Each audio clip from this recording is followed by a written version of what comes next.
तो मस्जिदों के सामने हनुमान चालीसा का जाप होगा, किस प्रकार से देखते हैं? देखिए प्रियवर, मैं आपको बता दूं कि हिंदू को कभी भी लाउड स्पीकर में अजान होने से तकलीफ नहीं हुई है, और अगर होती तो अब से पहले यह मुद्दा होता। अब यह तकलीफ हुई है राज ठाकरे साहब को। राज ठाकरे ने यह मुद्दा एक अपनी राजनीतिक महत्वाकांक्षा को लेकर के उठाया है। उसके पश्चात जो राजनीतिक विचारधारा वाले जो हिंदू लोग हैं उनके मस्तिष्क में यह बात फैलने लगी, फिर इसको फैलाया जा रहा है, फिर इनको मुद्दा बना दिया जाता है, नफरत के ये कारण बनते हैं। मैं सबसे पहले बता दूं, इस बात में कोई शक नहीं है कि पूजा का कोई मतलब नहीं है लाउड स्पीकर से। इस बात में कोई शक नहीं कि भक्ति के लिए लाउड स्पीकर की जरूरत नहीं है। लेकिन प्रश्न इस बात का भी है कि जो आजान का समय होता है वो तो 5 मिनट का भी नहीं होता, और उस इतने कम समय में भी अगर कोई परमात्मा के नाम को नहीं सुन पा रहा है तो आप उसकी जहनियत को सोच सकते हैं, उसकी मानसिकता को सोच सकते हैं वो कैसी है। मैं केवल एक बात कहना चाहूंगा, बार बार कहा जा रहा है कि आप किसी पर नहीं थोप सकते कि अल्लाह अकबर, अल्लाह सबसे बड़ा है। अरे भाई, अल्लाह को अलग करके आप क्यों देख रहे हैं? आपको मुसलमान की किसी बात से दिक्कत है, विरोध करो, मैं भी करता हूं। आपको अगर इस बात से दिक्कत है कि मुसलमान हथियार जल्दी क्यों उठा लेते हैं, मैं भी कहूंगा। लेकिन आपको अल्लाह से तकलीफ क्या है?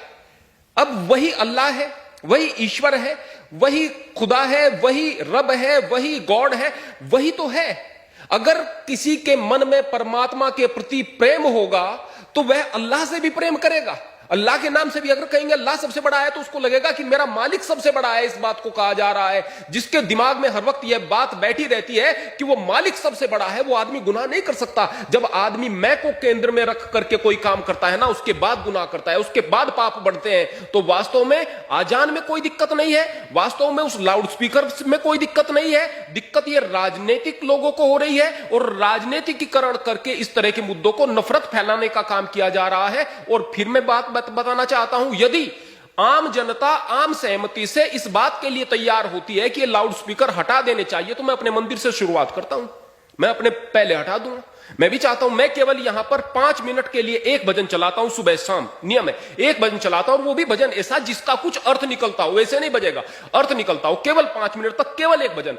अगर हम कहें कि 4 बजे रेडियो बजा दी गई है, 4 बजे लाउड स्पीकर बजा दिए गए हैं, 2 घंटे तक बज रहे हैं, उससे कोई तकलीफ नहीं है। अरे इस तरह की विचारधारा को मस्तिष्क से निकाल करके आप आगे बढ़ने का काम कीजिएगा। विरोध उस चीज का करो जो विरोध करने लायक है। मुसलमान का भी विरोध करो, गलत करता है, हिंदू का भी विरोध करो, गलत करता है। बेकार के मुद्दों को उठा करके आप केवल नफरत फैलाओगे, इसके अलावा और कुछ नहीं।